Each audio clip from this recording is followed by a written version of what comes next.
रात का समय था। आसमान में काले बादल छाए हुए थे और बिजली की चमक हर कुछ सेकंड में धरती को चीरती हुई नीचे गिर रही थी। उस सुनसान रास्ते पर सिर्फ एक ही चीज खड़ी थी, एक पुरानी खंडहर हो चुकी हवेली। गांव वाले उसे काली हवेली कहते थे। कहा जाता था कि जो भी उस हवेली के अंदर गया वो कभी वापस नहीं लौटा। पहला अध्याय।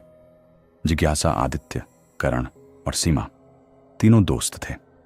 तीनों को रहस्यमयी और डरावनी जगहों की खोज करना बहुत पसंद था। एक दिन गांव में घूमते हुए उन्होंने उस हवेली के बारे में सुना। एक बूढ़ा आदमी बोला, बेटा, उस हवेली में मत जाना, वहां मौत रहती है। करण हंस पड़ा।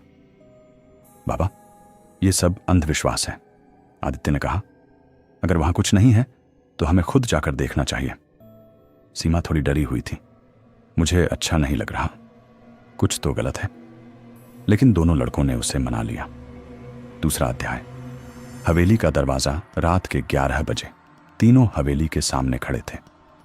हवेली बहुत विशाल थी। उसकी दीवारें टूटी हुई थीं, खिड़कियां बिना शीशे की थीं और दरवाजा आधा खुला हुआ था। जैसे ही वे अंदर जाने लगे, चाहिए, दरवाजा अपने आप खुल गया। सीमा डर गई। ये कैसे हुआ? आदित्य ने टॉर्च जलाते हुए कहा, शायद हवा से, लेकिन अंदर हवा बिल्कुल बंद थी। तीसरा अध्याय। अंधेरा और सन्नाटा। हवेली के अंदर घुप अंधेरा था। दीवारों पर पुराने खून के निशान थे और जमीन पर टूटी हुई चीजें बिखरी पड़ी थीं।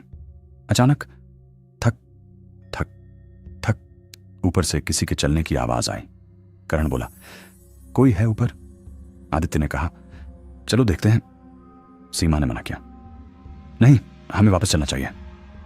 लेकिन दोनों नहीं माने। चौथा अध्याय। पहली झलक। जैसे ही वे सीढ़ियों से ऊपर पहुंचे, उन्होंने देखा कि एक कमरा खुला हुआ है। कमरे के अंदर एक लड़की खड़ी थी। सफेद कपड़ों में उसके बाल चेहरे पर पड़े हुए थे। कौन हो तुम? आदित्य ने पूछा। लड़की ने धीरे धीरे सिर उठाया।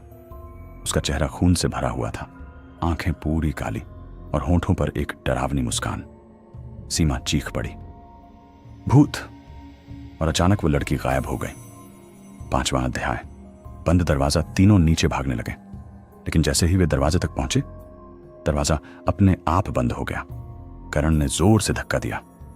खुल क्यों नहीं रहा? अंदर से किसी की हंसी गूंजने लगी। हाँ हाँ हाँ हाँ, आदित्य समझ गया, हम फंस गए हैं। छठा अध्याय। हवेली का सच। अचानक दीवारों पर खून से लिखे शब्द दिखाई देने लगे। यहां से कोई नहीं जाता, सब मर जाते हैं। सीमा रोने लगी, हमें यहां नहीं आना चाहिए था। तभी पीछे से आवाज आई, अब बहुत देर हो चुकी है। तीनों ने पीछे मुड़कर देखा। वही लड़की उनके सामने खड़ी थी। सातवां अध्याय। आत्मा की कहानी। लड़की ने धीरे धीरे बोलना शुरू किया, मेरा नाम राधा है। मुझे इस हवेली में मार दिया गया था, मेरे अपने परिवार ने, इस हवेली के खजाने के लिए। उसकी आंखों से खून के आंसू बहने लगे। और अब जो भी यहां आता है वो कभी नहीं जाता। करण ने डरते हुए पूछा, तुम हमें क्यों मारना चाहती हो? राधा हंसी, क्योंकि मैं अकेली नहीं रहना चाहती। आठवां अध्याय। एक एक करके अचानक कमरे का दरवाजा बंद हो गया। लाइट्स अपने आप जलने बुझने लगीं। राधा धीरे धीरे उनके करीब आने लगी। पहले करण के पास।